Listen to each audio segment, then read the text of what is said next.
Salut à tous, nouvelle vidéo. Aujourd'hui on va tester plusieurs éléments. Donc déjà pour commencer, ça fait un petit moment que je voulais faire cette vidéo et j'ai fait un petit moment que j'ai déjà reçu les éléments, mais j'ai testé vite fait pour voir si ça tournait. Bon, là n'est pas le sujet de la vidéo. Aujourd'hui nous allons commencer cette vidéo pour monter un PC que j'ai déjà monté en fait dans une machine, donc dans une vieille tour HP où la carte mère est semi-HS.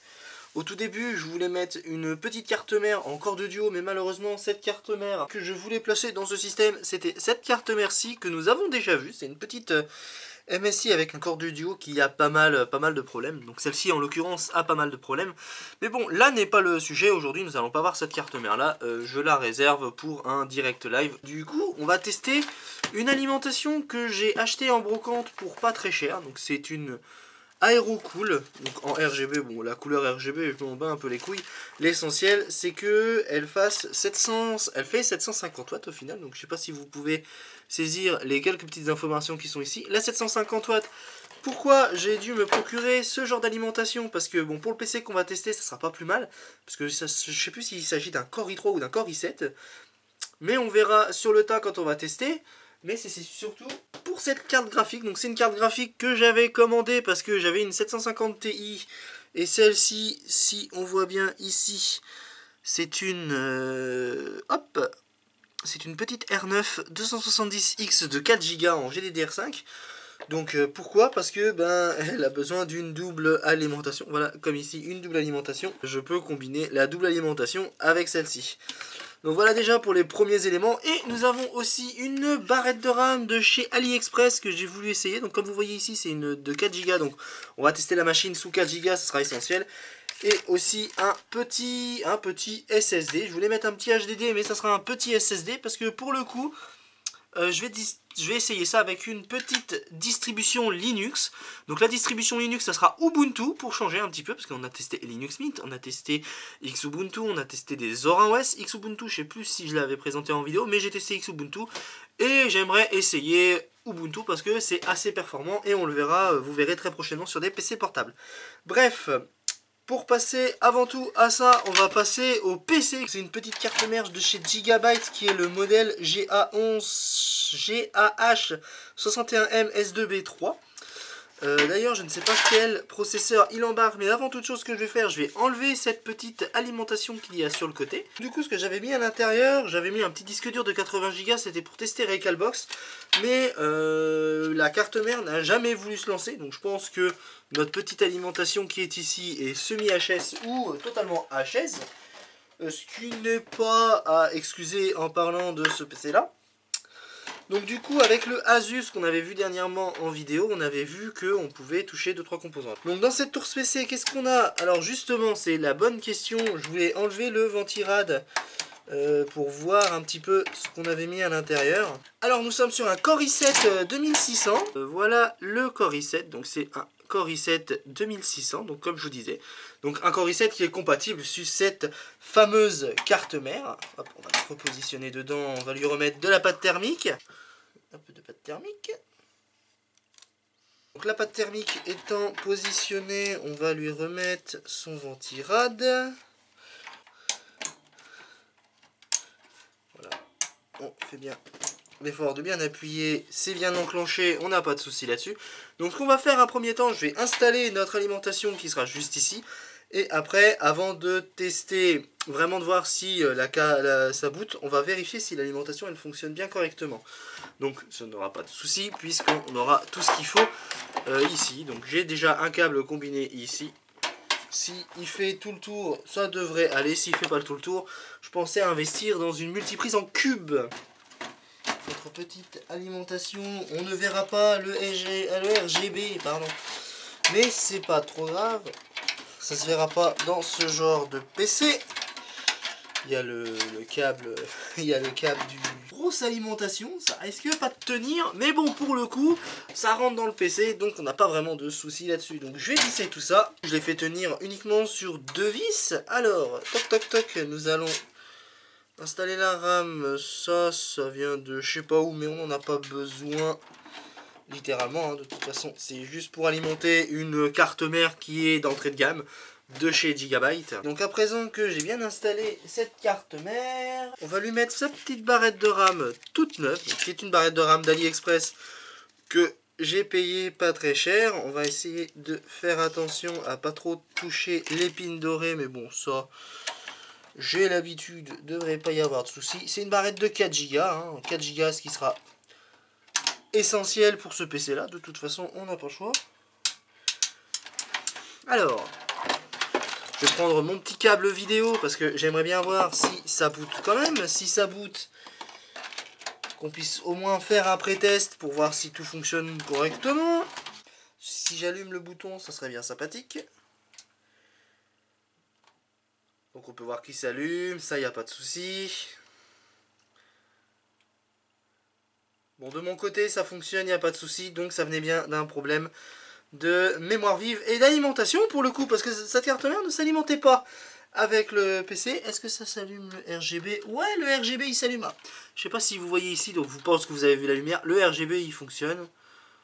Mais bon voilà, ça sert un peu à rien, hein. Désolé. Mais là il va tourner pour pas grand chose au final. Mais bon, c'est pas trop grave, c'est déjà positif, ça fonctionne. Donc alors en direct, juste ici, j'ai une petite distribution Linux Mint qui est déjà installée dans cet ordinateur, ce qui est un petit peu bizarre. Je ne me rappelais pas d'avoir installé Linux Mint à l'intérieur. Donc pour le coup, ce que je vais faire, avant de se retrouver sur le bureau, je vais essayer d'exploiter un petit peu ce petit Linux Mint qu'il y a dedans, et on se retrouve tout de suite après. Donc j'ai enclenché le petit SSD qui est juste ici. Donc comme vous voyez, rien n'a changé hein, dans la carte mère. Comme vous voyez ici, nous avons toujours notre RAM AliExpress. Et dans ce disque dur, comme je vous disais, j'étais sûr qu'il y avait une distribution. Et je vous avais dit, on avait dit qu'il y avait une distribution Linux. Donc la distribution Linux, c'était Linux Mint quant à lui. Donc c'est pas la peine que j'installe Linux Mint. On va quand même pas dézinguer notre alimentation. Et donc du coup, j'ai installé ce petit SSD Kodak de 128 Go. Nous avons toujours notre alimentation AeroCool. Mais maintenant, ce que l'on va faire, je vais éteindre cette lampe parce qu'on n'en aura pas vraiment besoin. Nous avons l'installation de Ubuntu, mais avant toute chose, on va dans Ubuntu, on va aller voir dans les utilitaires. Je crois que c'est dans l'utilitaire. Non, c'est pas ici. Dans les paramètres, on va aller voir vraiment ce qu'il y a dans la bécane. Donc comme on vous avait dit, on va tester la machine avec une distribution Linux. Pour changer, on avait testé avec d'autres distributions. Et là, ce coup-là, on va tester avec Ubuntu, qui je trouve est assez performant sur ces processeurs-là. Par rapport à Linux Mint, je trouve qu'il y a quand même quelques ralentissements. Donc là, on peut voir qu'ici, que nous avons notre Core i7 2700, nous avons notre 4 Go de RAM. Notre disque, au total, on a 200 Go. Combiné les 120 Go du Kodak et les 80 Go du Maxtor. Et nous avons un détail sur... Est-ce qu'on a un détail sur la carte graphique Software Rendering je pense que... Ah oui, parce que je l'ai démarré en save graphique pour pas que ça soit trop lourd et trop long au niveau du démarrage. Alors, on va sélectionner français pour cette installation. Nous allons faire suivant. Nous allons laisser l'application tourner, bien évidemment. Donc, ce que je vais faire, je vais couper les moments un peu trop longs quand ça va charger et mettre que l'essentiel. Donc, voilà, on va faire suivant. Pareil, bon, c'est un peu plus rapide que le Asus, je trouve. Je pense que le Asus, je dois avoir de la pâte thermique à mettre dedans. Mais le Asus en question, c'est un autre Asus. On verra très prochainement en vidéo quand j'aurai acheté les pièces pour le réparer. Alors, voilà. Donc, on va voir si le HAT bien détecté. Le C, le tac-tac, le tic-tatou. Voilà. On va supprimer tout ça. Suivant. Je trouve que c'est quand même assez rapide l'installation sur ce genre de système là. On connectera avec le Google Pixel plus tard. On va l'installer Ubuntu. Installation interactive, oui, installation interactive. Sélection d'outils de bureau, utilitaire, navigateur, internet. Allez hop, installation complète. On va installer les matériels tierces. Comme d'hab, on va pas changer. C'est assez rapide sur ce PC, ça m'étonnerait pas. Je pense que aussi peut-être que la RAM soit neuve. Parce que la RAM elle est neuve, hein, que j'ai acheté sur AliExpress. Donc alors voilà, ah il a Linux Mint 21.1 et 21.2, ok d'accord. Bah effacer le disque hein, de toute façon, j'ai pas trop le choix.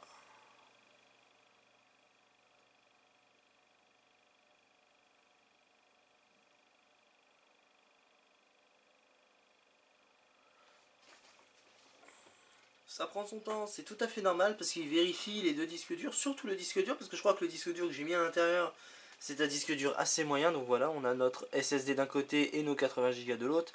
Mais on va installer notre Ubuntu sur notre disque dur. Donc voilà, donc on va l'appeler Giga. Allez, on va pousser le nom jusqu'au bout avec, je dis pas gigabit, gigabyte. Tac, le mot de passe 4.0. Pareil, pas besoin de me demander mon mot de passe pour démarrer, hein. Il n'y a que moi qui va l'utiliser, cet ordinateur. Et puis de toute façon, qui c'est qui va piquer ce genre de bousin au final, parce que c'est un petit bousin qui sert pas vraiment à grand chose. Mais bon, on va voir si ça fonctionne bien et si l'alimentation fait vraiment le taf par rapport à la carte graphique que j'ai achetée. Ah, ne plante pas. Ah non, ça n'a pas planté. Hop, on est en France. Par contre, je suis plus par là, moi. Voilà. Voilà, donc comme quoi il va essayer le disque et installer Ubuntu sur les SSD 120 Go, SD, installation complète, aucun pilote, nanana, partition. Installé. Donc, pendant qu'il fait son petit processus d'installation, ce qu'on va faire, on va le laisser faire. Et dès que ça sera fini, on va redémarrer et configurer notre BIOS. Comme nous pouvons le voir, notre installation est enfin terminée. Donc, on va redémarrer maintenant. Advanced, tuk. First boot. Hard disk.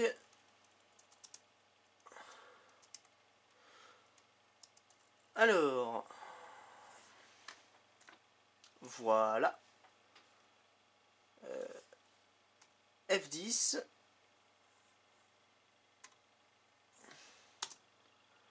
Voilà, c'est sauvegardé. On va le laisser démarrer tranquillement. Donc je vais vous laisser un timecode juste en dessous, comme j'ai fait avec la vidéo précédente pour le démarrage de Linux. Et on se retrouve après. Donc nous voilà sur notre petit Ubuntu. Hop, suivant. Non... Oui, on va partager les données système parce que ça aide au fonctionnement du système. Alors à présent, on va utiliser notre cher Google Pixel en guise de connexion internet. Donc voilà la tronche de mon Google Pixel. Hop, on va aller dans les notifications. Comme vous voyez ici, on va aller dans recharger cet appareil. On va tout simplement, je vous fais voir comment je fonctionne, hein. Partage de connexion. Donc on peut voir qu'ici nous avons notre connexion filaire. Hop, nous revoilà sur notre fameux PC. Donc alors du coup, au niveau du test, on va s'arrêter sur plusieurs points.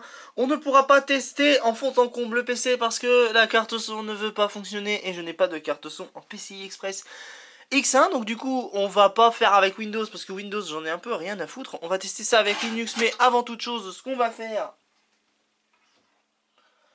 On va lui installer notre petite carte graphique qui est juste ici. Donc ce qu'on va faire, on va la repositionner en bas. Je vais repositionner la caméra, tout régler. Et on va disposer cette carte graphique et essayer vite fait, voir ce que ça peut donner sous Linux Mint pour le coup. Parce que j'ai gardé Linux Mint parce que ça marche plutôt bien. Et puis j'ai installé la dernière version. Voilà. Donc alors du coup, comme on peut le voir ici, c'est toujours un petit peu le bordel, hein, on va pas se mentir là-dessus. Donc pour le coup, on va installer notre petite carte graphique, mais avant toute chose, avant d'intégrer la carte graphique, on va lui brancher ses câbles directement dedans, parce que le problème, c'est que vu comme c'est sur ce côté-là, quand on va insérer la carte graphique, ça sera un peu compliqué. Alors, la première, normalement, voilà la deuxième... à côté, si je ne me trompe pas. Donc encore une fois, le cadrage chez Dylan, c'est quelque chose. Donc voilà pour ça. Ensuite, ça on va le débrancher directement. Hop là. Hop, on va connecter notre petite carte graphique qui est juste ici. Hop, on voit qu'elle est clipsée. Alors par contre, je suis un peu dans la merde parce qu'il faut faire passer le câble en dessous de tout ça. Alors, hop. Alors, regardez-moi ça. C'est très bien, c'est très la magie. Puis on va le mettre directement ici. Donc ici, comme vous voyez, nous avons une fiche rouge qui indique comme quoi on doit mettre notre câble ici. Donc c'est ce que je vais faire. Hop là. Donc comme vous voyez, c'est ici. Je pousse. Et voilà, c'est enclenché. Comme vous voyez, je viens de connecter l'alimentation. Mais il y a un truc que je dois connecter avant tout. c'est un adaptateur. Alors l'adaptateur, si il est dans le coin, ça serait bien sympathique de savoir ce que j'en ai fait. Moi, donc c'est un adaptateur DVI. Donc normalement la carte graphique elle fait HDMI. Donc peut-être que si je la connecte à une télé, on pourrait avoir du son. J'essayerai ça à tête reposée. Donc déjà avant toute chose, on va mettre ça sur le DVI. Voilà, donc comme ceci. Donc, comme vous voyez, je suis en train de connecter ici l'adaptateur. Et ici le câble VGA. Donc là ce que vous allez voir, vous allez juste voir que ça va s'allumer. Si je connecte pas ça, ça va pas le faire. C'est pas le bon. Voilà, peut-être que comme ça sera mieux. J'ai une image, donc ça fonctionne. Donc ce que je vais faire, je vais regarder si tout fonctionne correctement et on se retrouve tout de suite sur le bureau. Donc alors pour le coup, je n'ai pas pu tester dans de bonnes conditions sur une télé écran plat. Mais bon, vu comme j'ai trouvé tous les éléments qu'il fallait, nous allons connecter cette petite manette de PlayStation 3 sur notre Linux Mint. Et avant de le démarrer, donc je vais vous faire voir ce que j'ai utilisé pour cette vidéo. C'est ce fameux petit boîtier. Donc un boîtier qui est un HDMI to AV. Donc nous avons notre entrée HDMI et notre sortie RCA. Donc pourquoi j'ai mis que ces deux boutons là, c'est parce que comme on voit sur l'écran juste en dessous, attendez, je vais vous faire voir ça. Donc comme on voit juste en dessous, donc comme vous voyez ici, nous avons que deux broches RCA. Donc voilà, donc du coup ça fait que ça sera du mono ici là. Donc alors voilà, donc ce qu'on va faire, on va allumer notre système. Je vais enlever la manette pour pas qu'elle soit détectée tout de suite. C'est parti. Et voilà, nous allons laisser démarrer tout ça. Et voilà, donc comme on peut voir, ça démarre parfaitement bien. En tout cas, je suis une Trinitron, c'est bien. Alors par contre, on va en profiter pour voir les options vidéo. Là, on est en 640 par 480 ou 460, je sais plus. Là on est en 6 MSAA, très élevé et tout, donc voilà. J'ai vraiment mis ce que pouvait supporter la carte graphique sous Linux Mint pour le coup. À utiliser la souris c'est mieux. Allez hop, on descend, on va utiliser comme j'ai dit Resident Evil. Hop, normal on va laisser comme ça. À prendre coach. Et on va laisser charger tranquillement, gentiment la partie.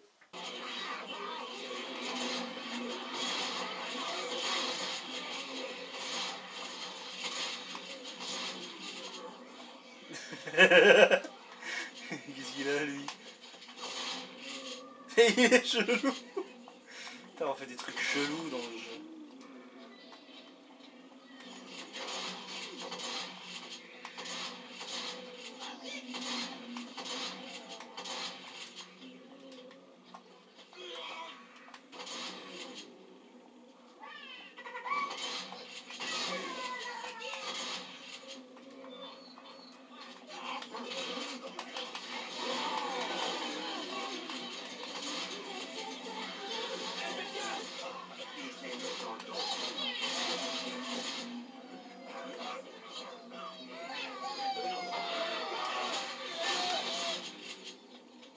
Ah ouais d'accord, il était là lui en fait. Ça avance, rassure.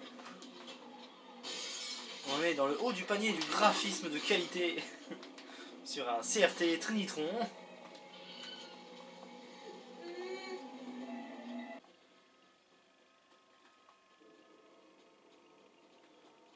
Faut que j'aille chercher de l'adrénaline.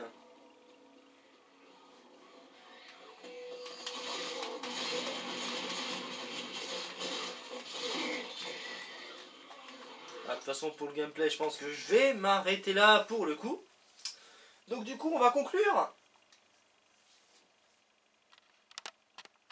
Donc alors voilà, on va s'arrêter là avec cette vidéo. Donc comme vous pouvez le voir, la machine elle tourne encore parce que bon bah je l'ai pas éteint encore pour le moment. Mais on va conclure un petit peu sur son fonctionnement, comme quoi ça fonctionne très très bien sous Linux Mint, que ça fonctionne très très bien aussi avec Ubuntu pour le coup. Donc pour le coup le problème avec cette carte mère là, bah, ça va être que la carte son. Mais si on veut avoir une carte son qui ne sortent pas du HDMI, bah, il faut qu'on incluse une carte son comme on voit sur les ports PCI Express X1 qui est derrière.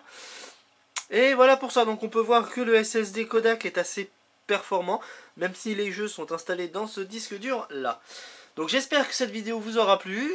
N'hésitez pas à suggérer 2-3 petites suggestions de futures vidéos au niveau de ces tests comme ça. Si ce test vous a conclu, ben, j'en ferai peut-être d'autres du même style si ça vous intéresse. N'hésitez pas à le dire. Allez, je vous dis à la prochaine et portez-vous bien.